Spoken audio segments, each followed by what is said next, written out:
자, 이제 행정쟁송 가지고 보겠습니다. 행정쟁송, 많이 들어봤던 말이죠. 행정쟁송. 뭔가 싸움을 하겠다는 거죠. 쟁송이라는 거니까. 역시 우리는 국가기관으로부터 뭔가를 당했고, 그 당한 거에 대해서 경찰서에 신고해봤자 소용없다 그랬잖아요. 그럼 법원에다가 일러야 된다 했죠? 법원 가서 싸워야 된다. 그 법원 가서 싸우는 것을 행정쟁송이라고 이야기를 합니다. 자, 이 중에 이때 우리는 행정심판이라는 말이 나와 있는데요. 자, 행정심판이라는 것 자체를 보게 되면 의가 76페이지 이렇게 써졌네요. 도시군 관리계획 시행자의 처분에 대하여 행정심판법에 따라 행정심판을 제기할 수 있다. 그렇죠? 자, 그러면 결국은 시행자가 잘못을 하면은 이때는 행정심판을 제기할 수 있다네요. 뭐에 의해서? 도시군 관리계획 사업에 의해서. 자, 근데 도시군 관리계획 사업은요, 시행자가 행정청도 될 수 있지만 비행정청도 돼요. 인가받은 경우니까. 그래서 비행정청도 해당하더라. 그럼 행정청도 되고 비행정청도 되고, 그럼 여기까지 읽어보면 행정청뿐만 아니라 비행정청한테도 행정심판을 제기할 수 있다. 이 말이 되는 겁니다. 그렇죠? 자, 그런데 이 경우 행정청이 아닌 시행자의 처분에 대해서는, 자, 그러니까 행정청이 아닌 사람은 또 따로 적용을 하고 있네요. 그러면 행정청은 무조건 행정심판을 제기하고 있는데 행정청이 아닌 사람이 시행자라면 이때는 그 시행자를 지정한 자에게 행정심판을 제기합니다. 그 지정한 자가 누구예요? 행정청이지. 이 결론은, 그죠? 결론은 행정심판은 행정청에게만 하는 겁니다. 그렇죠? 행정심판은 행정청에게만 하는 거예요. 그래서 행정쟁송은 행정청한테만 한다 이렇게 생각하시면 되는 거죠. 행정기관의 구체적 계획에 대해서, 구체적 계획은 누가 구속됐으니까? 주민이 구속됐으니까. 그렇죠? 자, 구체적 계획에 대한 불만을 따지는 것이 행정심판이에요. 그렇죠? 행정심판. 그러니까 결국은 도시군 관리계획의 모든 사업 시행자한테 하는 게 아니라, 그죠? 행정청이 도시군 사업의 시행자라면 그때는 행정청한테 하면 되는데, 만약에 행정청이 아닌 자가 도시군 계획 사업 시행자라면 그때는 지정한 자한테 한다 이 뜻이에요. 자, 도시군 기본계획에 대해서도 행정쟁송을 제기할 수 있다. 자, 행정쟁송을 한다는 것은 따진다는 거고, 따지려면 추상적 계획에서는 따져요, 못 따져요? 못 따지죠. 그러니까 무슨 계획이 돼야 돼? 관리계획이야지. 그쵸?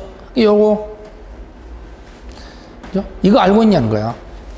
이건 우리가 앞에서도 공부를 했었잖아요.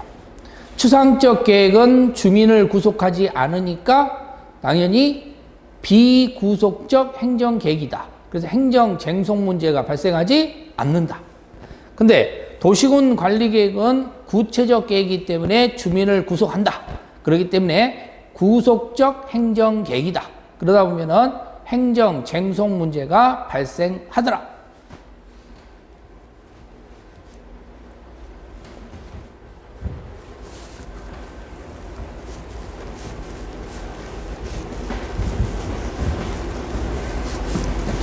그래서 용어 정리집 계속 읽어보라는 거예요. 그렇죠? 그 용어 정리집을 계속 읽어봐야, 아, 요게 이 말이었구나, 이 말이었구나 라는 걸 보면서 책을 볼 수 있다는 겁니다. 용어 모르면 책을 볼 수가 없다는 거죠. 자, 두 번째는 이행보증금이라는 말 나와 있어요. 이행보증금. 자, 여기서 여러분들이 알아듣는다는 것은 이 보증이라는 걸 알아들을 거예요. 보증금. 어디서 많이 들어봤죠? 보증금. 자, 월세가 20만 원인데 보증금 500에 월 20 이렇게 이야기하잖아. 그렇죠? 그러면 보증금 200에 월 20. 자, 이런 식으로 이야기를 하는 게 바로 이게 보증금이라는 뜻입니다. 자, 보세요. 이행보증금 77페이지하고 104페이지에 나와 있는 내용인데요. 자, 시군수는 이행을 보증하기 위하여, 보증을 하기 위하여 개발행위 허가를 받은 자로 하여금 이행보증금을 예치하게 할 수 있다. 자, 보증금을 예치하게 할 수 있다. 그러면 한마디로 월 500에, 보증금 500에 월 20만 원. 자, 이런 식으로 하는 거. 이게 가능하다는 겁니다. 자, 그러면 이것은 믿을 수 있는 사람한테 할까요? 믿을 수 없는 사람한테 할까요? 자, 예를 들어서, 제 동생이 아이를 서울로 대학을 보내요. 그래서 내가 지금 방을 여러 개 가지고 있어. 그래서 우리 집에다 뒀으면 좋겠대요. 근데 내가 지금 현재 월 30만 원에 보증금 500에 월 30만 원씩 지금 제가 몇 사람을 이렇게 받고 산단 말이야. 그래서 월세를 받고 살아요. 근데 제 여동생이 저한테 월세 내겠대. 그렇죠? 월세를 주겠다는 겁니다. 월세 줄 테니까 방을 하나 빼달라는 거예요. 자, 그러면 내 입장에서는 뭐 다른 사람한테 줄 거 동생에서 내 조카한테 주면 더 나을 거 아니에요. 근데 30만 원 받기는 좀 예를 들어서 외삼촌으로서 좀 그렇잖아. 그러니까 20만 원만 받겠다 이 생각을 갖습니다. 그리고 나서 여동생한테 제가 전화를 겁니다. 그러면 오빠가 30만 원인데 20만 원만 받을게. 그래서 월 500에 그리고 보증금 500에 월 20을 달라라고 제가 이야기를 했어요. 그러면 제 여동생 입장에서 기분 좋겠어요? 나쁘겠어요? 여러분들 여동생이라고 생각하고 온다. 기분 좋아? 나빠? 나쁘지. 왜? 월세 때문에 나빠요? 보증금 때문에 나빠요? 그치? 보증금 때문에. 바로 보증금이라는 것은 믿음이 없을 때예요. 못 믿으니까 보증금 받는 거야. 그쵸? 자, 그래서 이행보증금을 제가 뭐라고 써놨어요? 개발행위자가 행위를 하던 중 약속을 어기거나 먹튀를 방지하기 위해 미리 받아두는 돈이에요. 미리 받아두는 돈. 자, 이런 말은 어디에도 없어요. 인터넷에도 안 나와 있다니까. 제 용어집에만 있어. 무슨 말인지 알겠죠? 그래서 이걸 정확하게 여러분 잡고 있으면 돼. 이렇게 쓰면 뭔 말인지 알잖아. 아, 이것은 도망갈까봐 받아두는 돈이구나. 그럼 믿을 수 있는 사람한테는 그런 짓 하면 안 되겠구나. 그래서 국가와 똘마니가 시행자인 경우는 제외된다는 거예요. 국가 똘마니가 누구냐? 자, 국가 그러면은 국가 등 앞으로 제가 우리들은 여러분하고 저하고 이제 사인이야. 제가 국가 등 그러면은 국가 지방자치단체. 국가 똘마니 그러면은 국가 지방자치단체 공사까지. 그러니까 행정청뿐만 아니라 공사까지 플러스 되는 것을 국가 똘만이라고 앞으로 이야기할 겁니다. 왜? 공사는 누구 새끼들이야? 국가 지자체 새끼들이잖아. 그렇지? 애들이 만든 거 아니에요. 그렇기 때문에 국가 똘만이는 믿을 수가 있잖아. 그럼 애들한테 보증금 받아요? 안 받아요? 안 받아요. 아시겠죠? 자, 그러면 여러분들 77페이지 한번 보세요. 확인해야 돼, 눈으로 항상. 시험 문제는 책에 있는 문장을 갖고 시험 문제를 낸다 그랬잖아요. 자, 거기 보시면 77페이지에 조건부 인가라고 되어 있고, 거기에 두 번째 동그라미 2번에 이행보증금 나와 있어요. 이행보증금. 자, 이행보증금을 예치하라 라고 되는데, 다음에 해당한 자는 그러하지 아니하다 이렇게 박스 나와 있죠. 그 박스에 있는 애가 누구예요? 국가, 지자체, 공공기관, 지방공사, 지방공단. 결론은 뭐야? 국가 똘마니 애들이잖아. 걔네들은 낼 필요가 없다. 자, 또 하나 더 볼까요? 104페이지.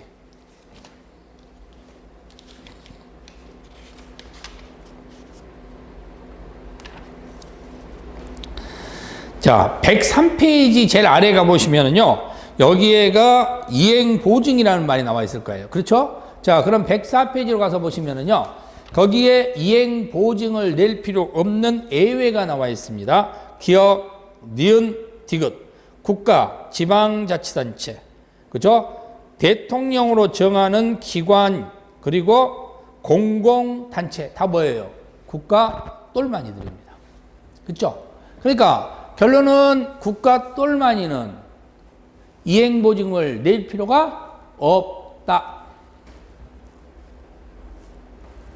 자, 그럼 문제가 나올 때 이렇게 나올 거 아니야.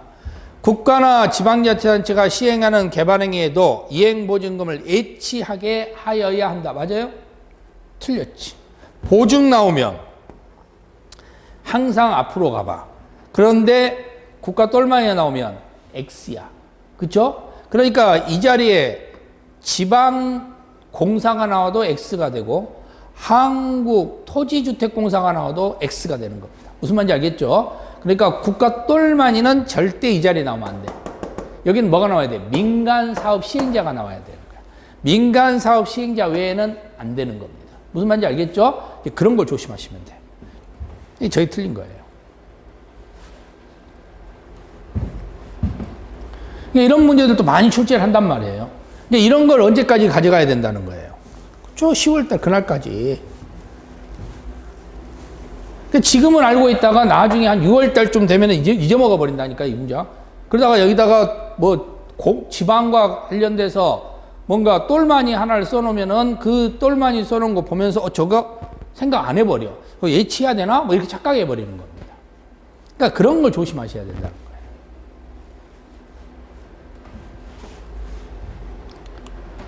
자, 건폐율, 용적률. 자, 건폐율, 용적률. 자, 건폐율, 용적률이 나와 있는데요. 자, 우리가 보통 건폐율, 용적률. 자, 보죠.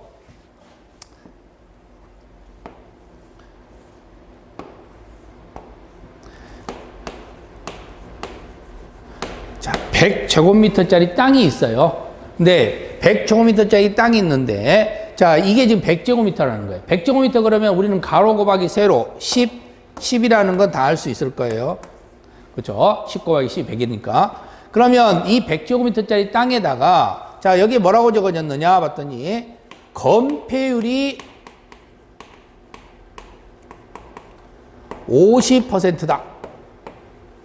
용적률이 200%다. 이렇게 돼 있어. 자, 그러면 이 문장을 딱 볼 때, 여기 있는 땅에 건폐율이라는 소리는 무슨 소리냐면, 내가 가지고 있는 땅의 50%, 전체 50%만 건물을 지을 수 있다는 거예요. 그러니까 여기다 건물을 한 개 지었든 두 개를 짓든 간에 어쨌든 간에 건물은 50제곱미터가 돼야 된다는 겁니다. 제일 밑바닥에. 두 개 짓고 싶으면 뭐 30, 20으로 하든지 25, 20으로 하든지 이렇게 하면 되겠죠. 어쨌든 하나 짓는다. 어쨌든 50이에요. 50. 50제곱미터 이하로 만들어라는 소리야. 자, 그 다음에 용적률이 200%는요. 100제곱미터의 2배, 즉 200제곱미터가 바닥 면적의 합계라는 소리입니다. 자, 그러면 1층 바닥 플러스 2층 바닥 플러스 3층 바닥 플러스 4층 바닥 이렇게 나오겠죠?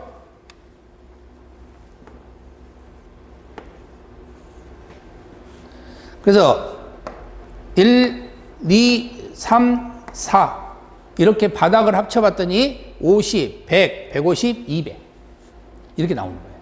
그래서 바닥 면적의 합계가, 그렇죠? 바닥 면적 합계가 200%, 전체 면적의 200%라 이 뜻이에요. 자, 그러면 결국은 건폐율, 용적률. 자, 우리가 많이 들어봤죠? 이름 짓고 별명 지을 때 가로 강화 완화하는데, 이름 지어놓고 강화 완화할 때 건폐율, 용적률을 강화 완화한다 이렇게 돼 있잖아. 자, 근데 만약에 여기 있는 높이가 층고잖아요. 층고, 일반적으로 우리가 층의 높이들, 이 층의 높이가 있는데 그 층의 높이를 보통 한 4m 정도 잡으면 된다는데 한 10m 잡아버리면 40m짜리가 만들어져 버린 거죠. 이렇게 똑똑. 그렇죠? 그러면 엄청 높은 건물이 생겨버린다는 거예요. 이 층고 한 10m 돼버려. 이렇게 할 수도 있단 말이야. 아니면 여기다 이렇게 뾰족하게 건물 지어가지고 여기를 갖다가 좁게 해가지고 200을 만들면 될 거 아니에요. 그러면 높아지는 거야. 그러니까 사람은 낮게 짓고 싶은 것보다는 높게 짓고 싶을 거 아니에요. 그럼 용적률, 건폐율까지만 딱 보면은 더 높게도 지을 수 있다는 겁니다. 높이를 만들어야 돼. 그러니까 우리가 이 높이도 만들어야 될 거 아니에요. 그래서 높이 제한도 하는 거예요. 건폐율, 용적률, 높이 이렇게 하는 겁니다. 그래서 항상 건폐율, 용적률, 높이 제한을 이렇게 나오는 거죠.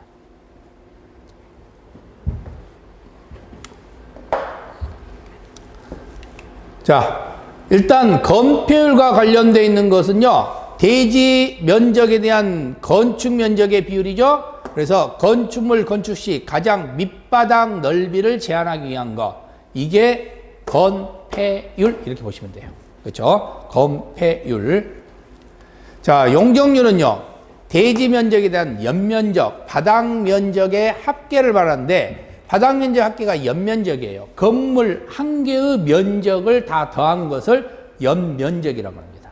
자, 우리 아파트의 연면적을 하면 101동 연면적 있고 102동 연면적 있고 103동 연면적 있어.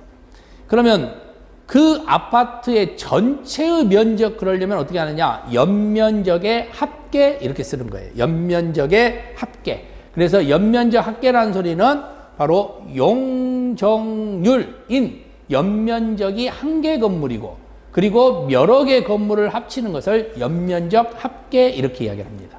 그러니까 대부분 연면적 합계라는 소리는 지금 당신 땅에 있는 건물 몇 개가 되든 상관없고 건물 전체의 바닥 면적 합계를 이야기해 주세요 이 소리예요.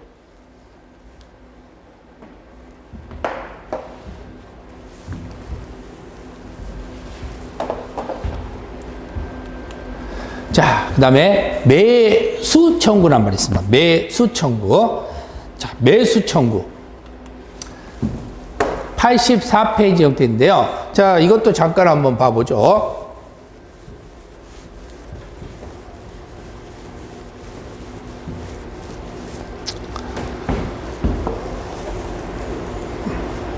여기가 공사업지로 지정이 됐다. 그러면 여기는 무슨 대상이 되는 거예요? 수용 대상이 되는 거죠.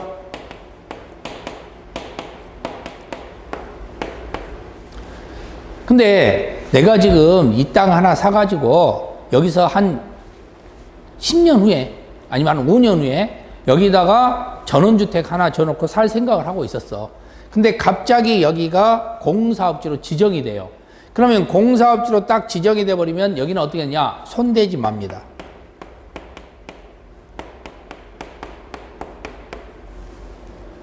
우리가 지형도면을 고시한 날부터 못 손댄다 그랬잖아. 여기 사진 찍은 그대로 수용한다 그랬죠. 그러면 손대지 말란 소리예요. 자, 그런데 이제 문제는요. 사업지로 지정됐다고 해서 거기가 수용이 100% 되느냐? 그건 장담 못 합니다. 그럼 어떻게 되냐면 사업을 안 하면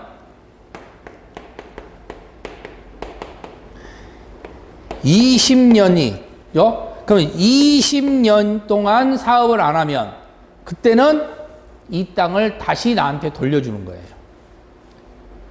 그럼 나는 5년 후에 사업을 하려고 했던 것을 20년 동안 하면 15년 있다가 나한테 돌려주는 겁니다. 그때 전원주택 짓고 살아라면 짜증날 거 아니에요.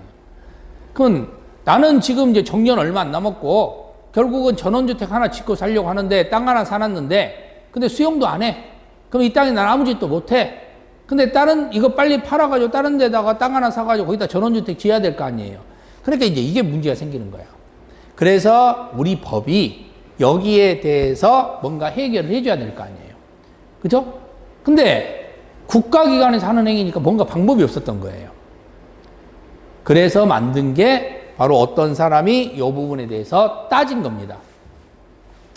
야, 나 지금 곧 죽게 생겼다. 화병 나게 생겼는데 20년 어떻게 기다리냐? 그러니까 뭔가 이건 조치를 취해야 될 거 아니냐 이거예요. 그래서 만든 것이 바로 이거예요. 매수청.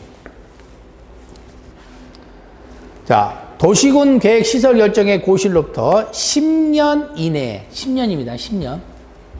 도시군 계획 시설 사업의 설치에 관하여 도시군 계획 시설 사업이 시행되지 아니한 경우 그 도시군 계획 시설 부지에 되어 있는 토지 등 지목이 대인 토지. 자, 여기가 뭐 농사 짓는 곳은 농사는 개발행위가 아니니까 농사는 지을 수 있어. 개발행위만 못하는 거야.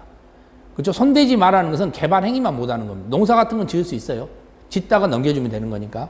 자, 그런데 지목이 대인 토지라는 것 자체에 대해서는 여기는 이제 건물을 지을 수 있는 땅이야. 근데 건물을 지으면 안 된다는 거지. 그래서 지금 현재 있는 건축물을 포함해서 소유자는 시 군수들에게 그 토지의 매수를 청구할 수 있다. 뭐 놀고 있는 땅이나 뭐 이런 것은 그냥 언젠가는 팔면 돼 이렇게 생각하면 청구 안 할 거고, 지금 화병 나게 생긴 사람 청구할 수 있다는 건데 그게 몇 년이라는 거예요? 10년. 자, 그래서 이게 이거죠. 수용이 10년 이상 늦춰지는 경우 수용을 요구하는 겁니다. 자, 제발 좀 땅 좀 사가라. 그럼 10년이 되기 전까지는 가서 제발 내 땅 좀 사가세요, 내 땅 좀 사가세요 하는데도 들은 채 많지 하고 투명인간 보듯이 한단 말이야. 근데 10년이 지난부터는 그때는 이제 들어줘야 돼. 법이 그렇게 해놨으니까. 10년부터는 투명인간 취급하면 안 돼요. 자, 근데 문제는 이거죠. 매수를 청구하는 사람이 갑이냐 아니면 사는 사람이 갑이냐, 이게 문제가 생기는데 당연히 사는 사람이 갑이 될 거 아니에요. 저쪽에서는 제발 좀 사달라고 거르는 거고, 여기서는 살지도 안 살지도 모르는데 그런데 내가 뭐 사줘 말어 하고 있는 입장이고, 그러니까 당연히 사는 사람이 갑이 될 거다. 그럼 사는 사람이 갑이니까 가격을 계산할 텐데 보통 시가가 있고 공시지가가 있으면 공시지가가 더 낮습니다. 근데 문제는 땅의 가치가 엄청 없는 경우 있어요. 공시지가는 금액이 정해져 있는데 땅이 판매되는 가격은 거의 공시지가보다 더 아래일 수도 있다는 겁니다. 그죠? 자, 그래서 시가나 공시지가 중 제일 싼 가격으로 매수하는 겁니다. 그러니까 싼 걸로 하는 거예요, 싼 걸로. 근데 싼 걸로 하라 하면 조금 말이 좀 그렇잖아. 그래서 이 싼 걸로 한다는 말은 여기는 토지보상법에 있어요. 그래서 국토개미 이용에 관한 법률은 토지보상법에 준용하라 이렇게 돼 있습니다. 그럼 토지보상법으로 가보란 소리야. 그럼 토지보상법에 가보면 뭐라고 돼 있겠어? 거기서는 싼 걸로 가라 하고 이렇게 써져 있겠지. 자, 요 부분 이제 다음 문제고. 어쨌든 공시지가로 하는 것도 아니고 시가로 하는 것도 아니고 무조건 뭘로 간다? 싼 걸로 간다. 자, 그래서 이런 문제가 나와요. 매수 청구된 토지의 매수 가격은 공시지가로 한다. 그럴싸해 보이잖아. 근데 이게 아니라고. 싼 걸로 간다고. 그죠? 그게 바로 토지보상법 준용한다고.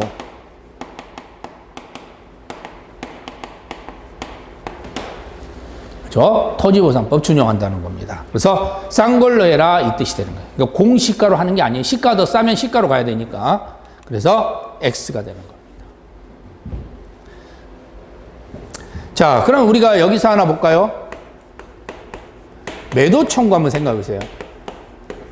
자, 매도 청구는 무슨 소리냐? 팔아라 이 소리예요. 팔아라. 매수 청구는요, 제발 좀 사주세요 이거였고, 여기는 좀 팔아주세요 라고 합니다. 그러면 이건 누가 갑이 되겠어요? 여기는 파는 사람이 갑이야.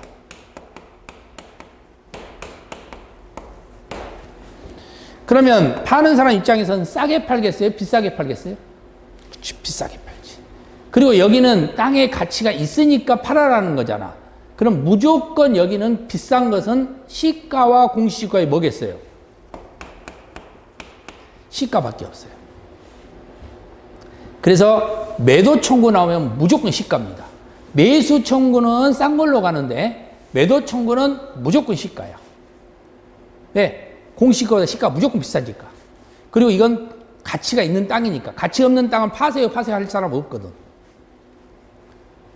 그리고 이때 시가는 정찰제가 아니죠. 합의해야 되잖아. 서로 맞춰야 되니까. 그게 3개월 이상 합의해요.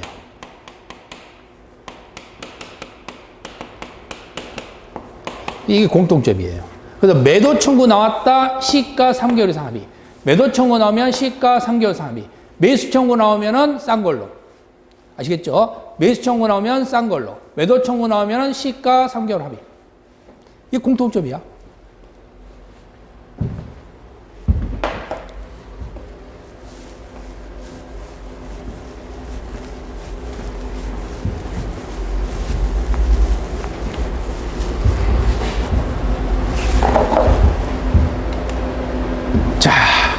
이제 우리가 이용에서 제일 마지막 형태입니다. 개발밀도 관리구역, 기반시설 부담구역.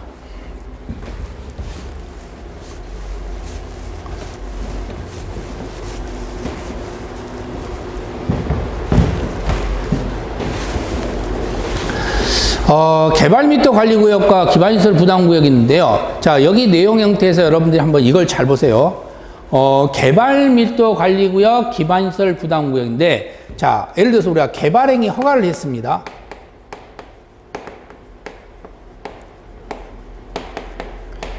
근데 몇 층짜리 허가를 했냐? 10층짜리 허가를 해준 거예요. 10층.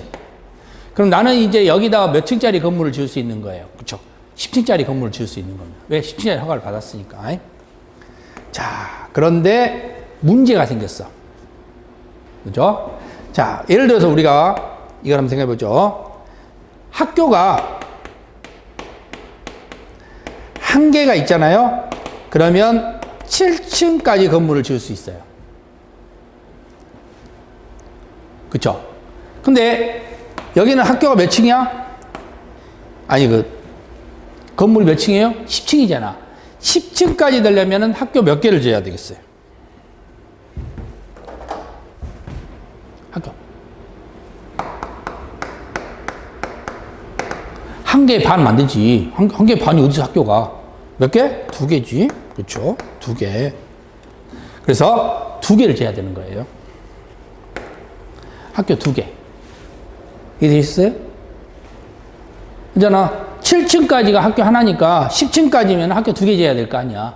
그죠? 자, 근데 첫 번째 어떤 문제가 생겼냐? 학교는 기반시설이잖아요. 근데 그 기반시설을 땅이 부족합니다.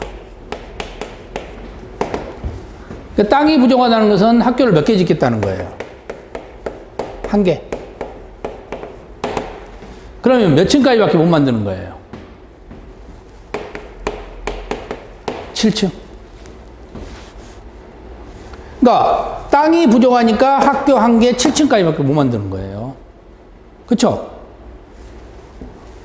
그러면 10층짜리까지 허가를 받았는데 나는 몇 층밖에 못 만드는 거야? 7층밖에. 그럼 이 말을 우리는 강화라는 말을 썼어요? 완화라는 말을 썼어요? 지난 시간에 공부했죠? 뭘로 썼다? 강화.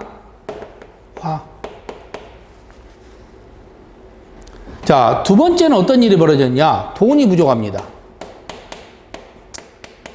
학교는 누가 만들어줘야 돼요? 국가가 만들어줘야 돼. 근데 국가가 돈이 없네? 학교 1개 만들 돈밖에? 그럼 몇 층까지 만들어야 되겠어? 7층. 역시 뭐가 된다? 강화. 이렇게 되는 거예요. 자, 이건 땅이 부족하니까 뭔가 해결할 수 있는 방법이 없어요. 땅이 생기지 않는 이상. 그쵸? 근데 돈이 부족한 것은 해결할 수 있죠. 뭐가 있으면 돼? 그치? 돈이 있으면 돼. 근데 국가가 돈이 없잖아. 근데 아파트 만들 사람이 돈이 있을 거 아니에요. 그럼 그 사람이 어떻게 하느냐? 기부를 해버려. 그래? 그럼 내가 학교 하나 만들어주면 안 될까? 이렇게 되는 거예요. 학교 1개를 기부해버립니다. 그럼 학교가 몇 개 만들어진 거예요? 2개가 만들어졌잖아. 그쵸? 그러면 당연히 여기에서는 몇 층짜리? 10층짜리 건물을 다시 그대로 지을 수 있게 된다는 거야.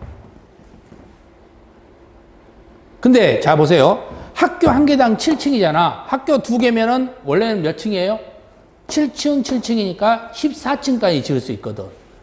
그쵸? 근데 여기는 그냥 10층짜리로 허가 받았으니까 어쩔 수 없이 10층 지은 거야. 근데 문제는 내가 학교를 1개 만들어 줬잖아. 그럼 내가 할 말이 있지. 왜? 내 지분이 들어갔으니까. 그쵸? 그럼 어떻게 하겠어요? 야, 학교 1개당 7층인데 내가 10층까지 개발행위 허가 받았잖아. 그러면 내가 학교 1개를 기부했으니까 요거 14층까지 안 될까? 라고 이야기할 수 있을 거 아니야. 말할 수 있겠어요? 없겠어요? 있지. 내가 기부를 했는데 내 지분이 들어갔으니까. 그러니까 14층까지 했다는 소리는 원래는 10층까지 허락을 받은 것을 14층이니까 더 커진 거 아니야. 그쵸? 그러니까 뭐가 되겠어요? 완화. 그쵸? 그래서 여기는 완하라는 말을 쓰는 거예요. 자, 그러면 여러분들이 이제 여기서 알 수 있는 게 있죠. 바로 첫 번째 나와 있는 요 부분. 여기를 우리는 뭐라고 부르냐? 여기를 개발밀도 관리구역.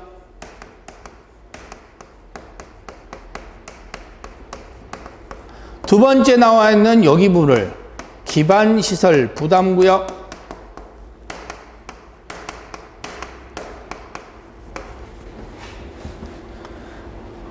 근데 여기는 어디 문제예요? 개발행위 허가 이유 문제야.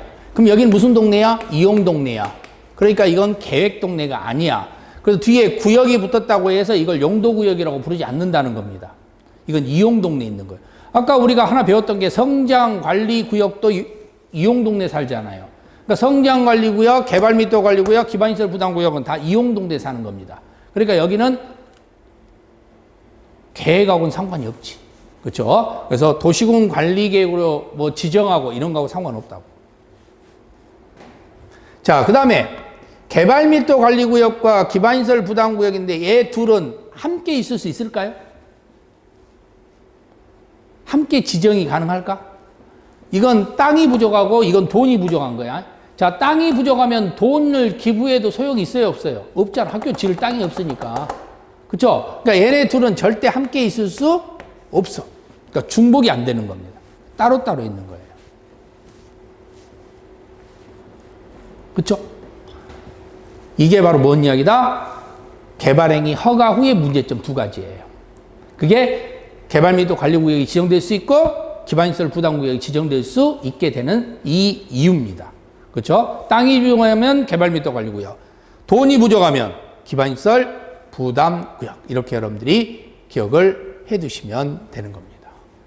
그렇죠? 무슨 말인지 알겠죠? 자, 요걸 여러분들이 꼭 기억해 주세요. 그래서 밀도가 땅이야. 밀땅해야 돼. 밀땅. 알겠죠? 밀땅. 그래서 밀도가 땅이다. 밀땅. 돈은 부담한다. 자, 보세요. 이제 내용 봤으니까 이제 해결할 수 있죠. 개발밀도 관리구역 113페이지에 나와 있는데요. 자, 개발로 인하여 기반시설이 부족할 걸로 예상되나 기반시설을 설치하기나 곤란한 지역입니다. 그러니까 땅이 부족하다는 소리야. 건폐율이나 용적률을 강화하여 적용하기 위해서 지정하는 구역입니다. 어쩔 수 없이 땅이 부족하니까 지정할 수밖에 없죠. 건폐율, 용적률을 강화. 자, 개발행위 허가 후에 기반시설을 만들 땅이 부족하여 개발행위 허가를 부득이 강화해야 하는 곳에 지정하는 거예요. 누가? 시장군수. 시군수가 지정하는 거예요. 시군수. 그러니까 도지사가 지정하는 것도 아니고 장관이 지정하는 것도 아니야. 누가 지정한다고? 시군수. 그러나 기준은 누가 정하겠어요? 기준. 그렇지, 장관. 기준 나오면 장관이 나오잖아. 자, 그리고 여기는 지정할 수 있다고 원칙이야. 자, 이런 거 막 지정하면 안 되잖아. 10층짜리 허가해놓고, 야, 미안해, 7층으로 만들어. 이런 말 하기가 좀 그럴 거 아니에요. 그러니까 진짜로 땅이 부족하면 할 수 있겠지. 그러니까 그럴 때만 하라는 소리야. 무조건 하는 게 아니고. 자, 기출력 문제 보세요. 법령에 따라 지정된 용도 지역 등이 변경되어 행위 제한이 완화되는 지역은 개발밀도 관리구역으로 지정할 수 있다. 자, 어쨌든 간에 개발밀도 관리구역이니까 지정을 하겠죠. 지정할 수 있는데 개발밀도 관리구역 그러면 강화다, 완화다? 강화. 딱 보자마자 바로 나와야 되는 거야. 아, 개발밀도 관리구역 강화.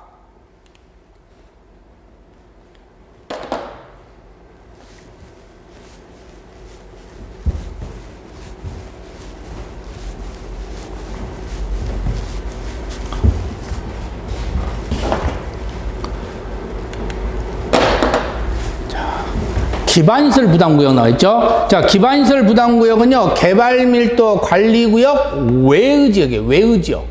114페이지 나와있죠? 개발밀도 관리구역 외의 지역. 왜 외라는 거야? 절대 얘 둘은 함께 있을 수 없으니까.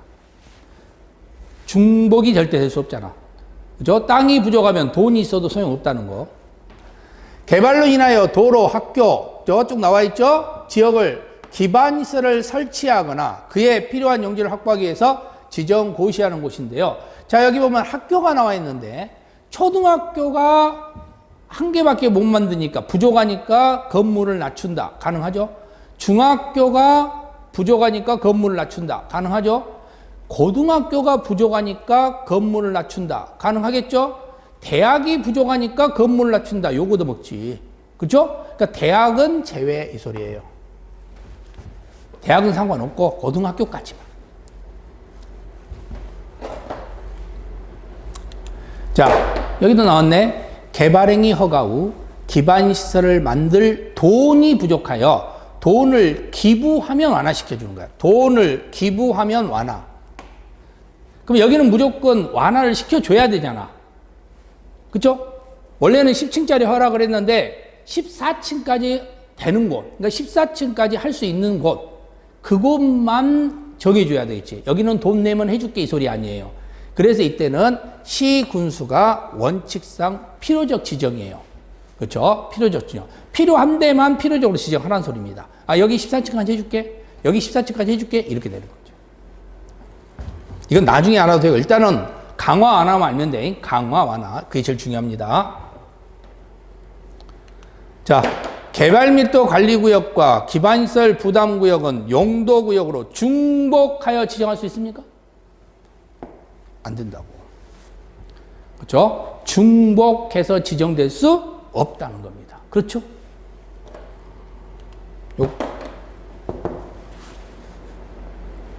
자, 그래서 중복이 안 된다는 사실, 이걸 여러분이 정리를 잘 해주시면 되겠죠.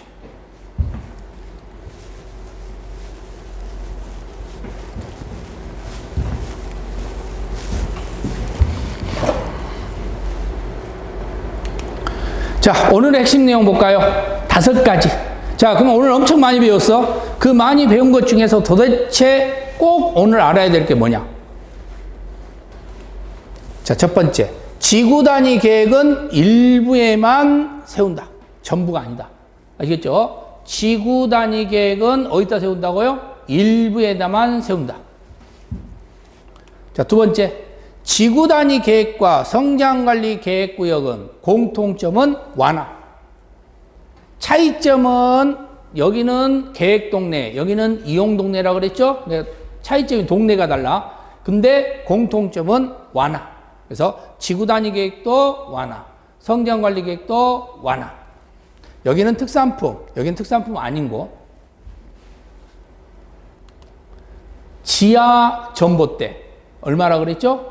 200만 원이 넘어요. 지하 전봇대 공동구는 200만 원이 넘어요. 자, 이행보증금은 국가나 똘마니는 낼 필요가 없다. 알겠죠? 왜? 믿을 수 있으니까. 이행보증금은 국가나 똘마니는 낼 필요가 없다. 왜? 여기는 믿을 수 있기 때문에. 자, 마지막 5번째가 개발 및 관리구역은 강화. 왜? 땅이 부족하니까. 기반시설 부담구역은 완화. 왜? 돈이 부족하니까. 여기는 뭐 해주니까? 기부할 수 있기 때문에. 그렇죠? 자, 그래서 오늘의 핵심 내용. 지구 단위 계획은 일부에만 세운다. 지구 단위 계획과 성장관리구역은 완화다. 지하 전봇대는 공동구고, 공동구는 200만 제곱미터 초과. 이행보증금은 국가 똘마니는 낼 필요가 없다. 그리고 개발 및 관리구역은 강화, 기반시설 부담구역은 완화. 자, 이렇게 해서 여러분들이 바로 이 5가지 문장을 기억을 꼭 하시고요. 이 5가지 문장 가지고 다음 시간 또 첫 시간에 그 문제 내용 가로넣기를 또 정리를 해보도록 하겠습니다. 자, 오늘은 여기까지 해서 마무리를 하겠습니다. 네, 고생하셨습니다.